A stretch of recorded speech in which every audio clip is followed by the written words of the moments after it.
The first thing they take from you in prison isn't your name, it's your future. They take all your tomorrows and lock them in a box, and they leave you with nothing but yesterday. For 15 years, my only possession was a yesterday I didn't recognize. The day I was convicted for armed robbery and murder, a crime I did not commit.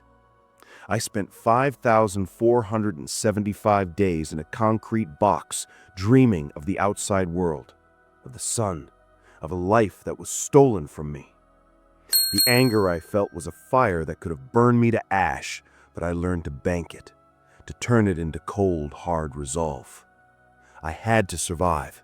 I had to believe that one day the truth would come out. I never imagined the truth would come in the form of a new cellmate. A quiet man with shifty eyes who was transferred to my block 10 years into my sentence. I spent the last 5 years of my false imprisonment sharing a 6-by-9-foot cell with the very man who framed me, the man who put me there. And he had no idea that I knew. 15 years ago, my life was simple and it was good. I was 25 years old, I was a mechanic, good with my hands. I loved the smell of gasoline and grease, the satisfaction of taking a broken thing and making it whole again. I had a fiancée, Anna. We had a small apartment with a leaky faucet I was always meaning to fix. We were saving up to open our own garage. Miller & Sons, we were going to call it, even though we didn't have any sons yet. It was a dream, but it was a solid one. It felt real. The night my life ended happened on a Friday. I was at home with Anna. We were watching some dumb movie, eating pizza on the couch. I remember arguing with her about whether pineapple belonged on pizza. I remember kissing her goodnight. A normal night. The last normal night. The next morning, 2 detectives were at my door. They told me there had been a robbery at a downtown jewelry store the night before. A security guard, an old man named Mr. Henderson, who was 2 weeks from retirement, had been shot and killed. I told them I was sorry to hear that, but I didn't know what it had to do with me. That's when they told me. An eyewitness saw the getaway car, my car, and the witness gave a description of the man who ran from the store, a description that matched me. That's impossible, I said, my heart starting to pound. I was home all night with my fiancée. They didn't seem to care. They cut me downtown, they put me in a lineup. On the other side of the one-way glass was the eyewitness. I could feel his eyes on me. After a few minutes, a detective came back in. He picked you, he said. Number 3. That's you. My trial was a joke, a nightmare. The prosecutor painted me as a greedy, violent man desperate for money. My public defender was young and overwhelmed. Anna testified for me. She told them through tears that I was with her. The prosecutor twisted her words, made it sound like she was just a loyal girlfriend lying to protect her man. The key to their whole case was the eyewitness. His name was Leo Vance. He was a sleek guy, maybe 40 years old, with a confident smile. He got on the stand and pointed right at me. "That's him," he said, his voice ringing with certainty. He was lying. I had never seen this man before in my life, but he was believable. He was a good actor, and the jury bought it. I'll never forget the sound the foreman made when he read the verdict. Guilty. The word hung in the air, thick and heavy. Anna screamed. My mom collapsed. I just sat there, frozen. It was like watching a car crash in slow motion. You see it happening. You know it's going to be terrible, but you're powerless to stop it. They gave me life in prison with the possibility of parole after 15 years. As they led me away in chains, I looked back at the courtroom. I saw my family destroyed. And I saw him, Leo Vance, the eyewitness, in the back row. He wasn't looking at me. He was looking at his shoes, a small, satisfied smile on his face. That was the face I took with me to prison, the face of the man who stole my life. The first 10 years inside were a blur of noise and fear. The clang of steel doors, the shouting in the yard, the drone of the television in the common room. You learn to make yourself small. You learn who to look at and who to avoid. You learn that hope is a dangerous thing. It can be used as a weapon against you. My first few years I fought. I filed appeals. I wrote letters to innocence projects, to lawyers, to journalists. Most went unanswered. The ones that did come back all said the same thing. Without new evidence, there's nothing they can do. An eyewitness testimony is a powerful thing to overcome. Anna visited me every week for the first year. She would sit on the other side of the thick glass, pressing her hand against it. We would talk on the crackling phone. She swore she would wait for me. But I saw the toll it was taking on her. The hope was draining from her eyes, being replaced by a tired sadness. One day I told her to stop coming. I told her to move on, to live her life. It was the hardest thing I've ever had to do. It felt like cutting off my own arm. She cried, I cried, but we both knew it was the end. A few years later, I got a letter from my mom telling me that Anna had gotten married. I was happy for her, and I was devastated. The last string connecting me to my old life had been cut. So I settled in. I worked in the prison library. I read books. I lifted weights in the yard. I kept my head down and did my time. The fire of my anger cooled into a single hard point of light in the darkness of my mind. I would survive this. I didn't know how, but I would walk out of this place a free man. I repeated it to myself every night, a prayer to a God I wasn't sure I believed in anymore. Then 10 years into my sentence, the routine changed. My cellmate, an old man named Pops, who was in for fraud, finally made parole. For a few days I had the cell to myself. The quiet was a luxury. Then the guards brought the new guy. He was skinny, probably in his early 50s, with thinning hair and nervous, darting eyes. He looked like he'd spent his life avoiding attention. "This is Silas," the guard grunted, shoving him inside. "Play nice." The door slammed shut. The lock echoed through the block. We stood there in the tiny cell, two strangers forced to share a space the size of a bathroom. "I'm Alex," I said, holding out a hand. He shook it. His hand was clammy. "Silas," he mumbled. "Nice to meet you." He told me he was in for a series of small-time scams, bad checks, mail fraud. He got 5 years. He wasn't a hardened criminal, just a man who was bad at cheating. He was scared. I saw the same fear in his eyes that I had in my own 10 years ago. So I helped him. I showed him the ropes, who to steer clear of, which guards were decent, how to get extra food from the kitchen. I did it because Pops had done it for me. It's one of the unwritten rules inside. You pass it on. For 5 years, Silas was my shadow. We ate together, worked in the library together, walked the yard together. We weren't friends, not really. You don't have friends in prison. You have alliances. You have people you can trust not to stab you in the back, literally or figuratively. Silas was that for me. He was quiet, kept to himself, and seemed grateful for my protection. He was just a background character in the monotonous story of my life.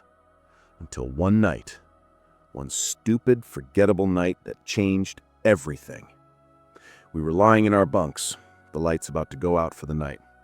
The block was quiet except for a few coughs and the distant hum of the prison's generators. He was talkative this night. He had gotten a letter from his sister, and it had made him nostalgic. He started talking about his life before prison, his glory days, as he called them. He told me stories about scams he'd pulled, small cons that made him feel smart. I usually just grunted and ignored him, but tonight he was persistent. "You know, the biggest score I was ever a part of, I didn't even get caught for," he whispered, a note of pride in his voice. "Yeah," I said, turning over, trying to end the conversation. "Yeah," he said, not taking the hint. "It was a jewelry store, downtown, a long time ago. Me and a partner. It was a sweet setup." My body went rigid. I lay there perfectly still, my back to him. My heart started a slow, heavy drumbeat against my ribs. My partner, he was the muscle, a real hothead. I was the brains. I cased the joint for weeks, knew the guard schedule, the camera blind spots, everything. He chuckled, a dry, raspy sound. The plan was simple, in and out, no one gets hurt. But my partner, he panicked. The old security guard, he was tougher than he looked. He tried to be a hero, grabbed for the gun. I held my breath. The air in the cell felt thick, heavy. I couldn't breathe. "So my partner, he shot him," Silas said. His voice was just a faint whisper now. "Stupid. There was no need. We had the rocks. We were already on our way out." I squeezed my eyes shut.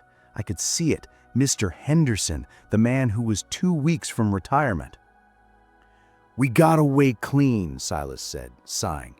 "But the cops, they needed someone to pin it on. They were under pressure, so we gave them someone." I felt a cold dread creep up my spine. I had a gambling debt with a guy, a real nasty character. Instead of paying him, I offered him a deal. I told him I'd be the eyewitness for the cops if he pointed them to some random sucker. He gave me a name and a car description, some poor schmuck mechanic. The cops ate it up. I got on the stand, pointed the guy out, cried my crocodile tears. Easiest money I ever made. And the best part, that poor bastard is probably still rotten in a place just like this. He laughed again, a small, self-satisfied little laugh. The world stopped. In that moment, the last 15 years of my life came rushing back at me. The detectives at my door, the lineup, the trial, honest tears, the word guilty, the face of the eyewitness, Leo Vance, smiling in the back of the courtroom. Leo Vance, an alias, a fake name for a fake witness. And he was here, sleeping in the bunk below me. A rage so pure and so hot it felt like swallowing lava filled my entire being. I wanted to leap from my bunk. I wanted to wrap my hands around his throat and squeeze the life out of him. I wanted him to feel a fraction of the agony I had felt every day for 15 years. But I didn't move. I couldn't. If I attacked him, I'd die in this prison. He would win. He would have taken the rest of my life too. So I lay there, my muscles screaming, my teeth clenched so hard my jaw ached. I forced myself to breathe. In, out. I listened to the sound of his soft, even snoring. He was asleep. He had just confessed to destroying my life, and now he was sleeping peacefully, not a care in the world. The fire of my anger didn't go out. It changed. It cooled, hardened, and sharpened into a single deadly point. Revenge wasn't enough. Killing him would be too easy. I didn't want him dead. I wanted him to take my place. I wanted my life back, and I wanted him to be the one to give it to me. From that moment on, I had a new purpose. I wasn't just surviving anymore. I was hunting, and my prey was sleeping 3 feet below me. My plan took a year to come together. A year of living a lie so complete it almost drove me mad. A year of waking up every morning to the face of the man who ruined me and wishing him a good day. A year of sharing meals with him, of listening to his pathetic stories, of being his friend, his only friend. I started by playing on his ego. I told him he was smarter than all the other criminals in here. "You're not a thug, Silas. You're a thinker. That's why you got away with the big one." His chest puffed out. He loved it. He started telling me more details about the robbery, gloating about how clever he had been. I was his adoring audience. I memorized every word, every detail, the make of the gun, the exact amount of jewels stolen, the name of his partner. I was building a case in my head, brick by painstaking brick. The next piece of my plan was getting a message to the outside. I started attending the prison's legal aid clinic. A young, idealistic lawyer named David came once a month. I told David my story, my real story. He was sympathetic, but gave me the same line I'd heard a dozen times. Without new evidence, his hands were tied. "I know," I told him, "but I need you to do me a favor. Just check on something for me. I need to know if the real eyewitness, Leo Vance, ever had a criminal record. A few weeks later, David came back looking confused. "It's strange," he said. "There's no record of a Leo Vance. No driver's license, no social security number. It's like the man doesn't exist." "Exactly," I said. "Now, can you look up Silas Crane?" That was the hook. I had David's attention. He started digging into my original case file, re-interviewing people, looking for the cracks. He was my lifeline. Now I had to get Silas to confess, but not to me, to the world. I used his greed.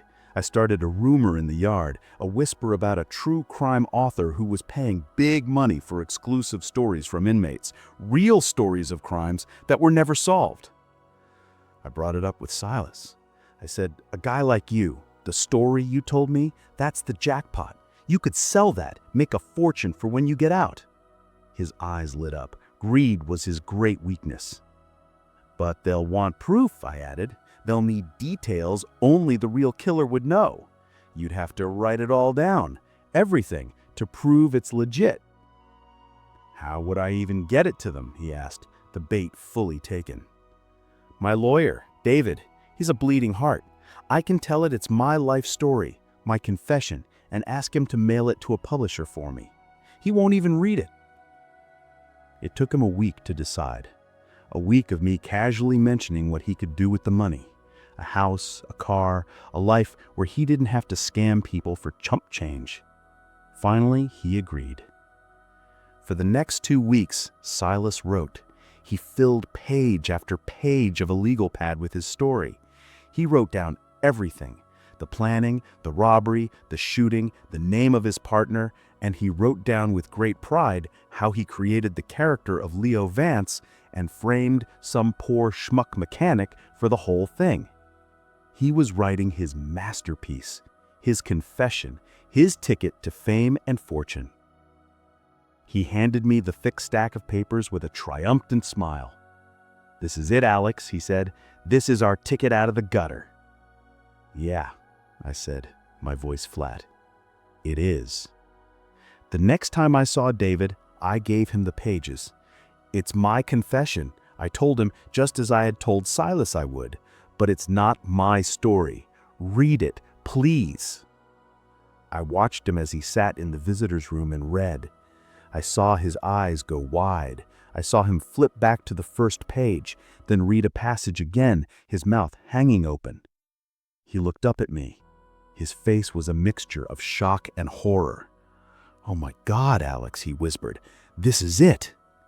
The rest happened fast. David took the confession straight to the warden. The state police were called. They pulled Silas out of our cell in the middle of the night.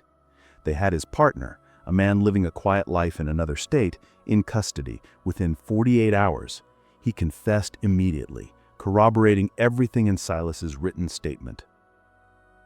2 weeks later, a guard came to my cell. It wasn't my cell anymore. It was just a box. "Miller," he said, "pack your things. You're leaving." I walked out of that prison on a sunny Tuesday afternoon.